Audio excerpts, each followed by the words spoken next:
एक बार की बात है, एक छोटे से शहर में एमिली नाम की एक छोटी लड़की रहती थी। एमिली हमेशा चुड़ैलों और राक्षसों की कहानियों से रोमांचित रहती थी जो उसके दादा उसे सुनाया करते थे। लेकिन उसने कभी नहीं सोचा था कि एक दिन उसे खुद कुछ ऐसा भयानक अनुभव होगा। यह एक अंधेरी और तूफानी रात थी और एमिली घर में अकेली थी। उसके माता पिता एक डिनर पार्टी के लिए बाहर गए थे और देर तक वापस नहीं आए। एमिली ने टीवी देखकर खुद को विचलित करने की कोशिश की, लेकिन बिजली चली गई, जिससे वह पूरी तरह से अंधेरे में चली गई। अचानक उसने अटारी से एक कर्कश आवाज सुनी। वह हमेशा अटारी से डरती थी और इस आवाज ने उसके दिल की धड़कन बढ़ा दी।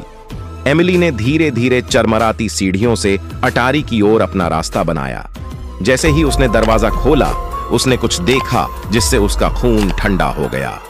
कोने में काले कपड़े में एक आकृति खड़ी थी। यह एक चुड़ैल थी जिसके लंबे उलझे हुए बाल और उसके चेहरे पर एक टेढ़ी मेढ़ी दुष्ट मुस्कान थी। एमिली ने भागने की कोशिश की, लेकिन चुड़ैल बहुत तेज थी।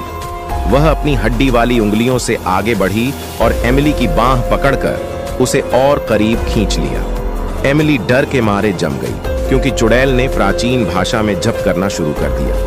अचानक अटारी का दरवाजा खुल गया और एमिली के माता पिता दौड़कर अंदर आए। उन्हें लगा कि कुछ गड़बड़ है और वे जल्दी घर आ गए थे। चुड़ैल ने उनका सामना किया। उसकी आंखें गुस्से से चमक उठीं, लेकिन एमिली के माता पिता साधारण लोग नहीं थे। वे जादू टोने के विशेषज्ञ थे और वे जानते थे कि इस तरह की स्थिति से कैसे निपटा जाए। उन्होंने अपनी छड़ी निकाली और चुड़ैल पर जादू करना शुरू कर दिया, जो उनकी आंखों के सामने सिकुड़ने और मुरझाने लगी। अंत में चुड़ैल हार गई और एमिली के माता पिता अपनी भयभीत बेटी को आराम देने के लिए दौड़ पड़े। उन्होंने समझाया कि चुड़ैलें और राक्षस असली थे, लेकिन उनमें उन्हें हराने की शक्ति थी। उस दिन से एमिली ने बहादुर बनना सीखा और अपने डर को कभी भी अपने ऊपर हावी नहीं होने दिया।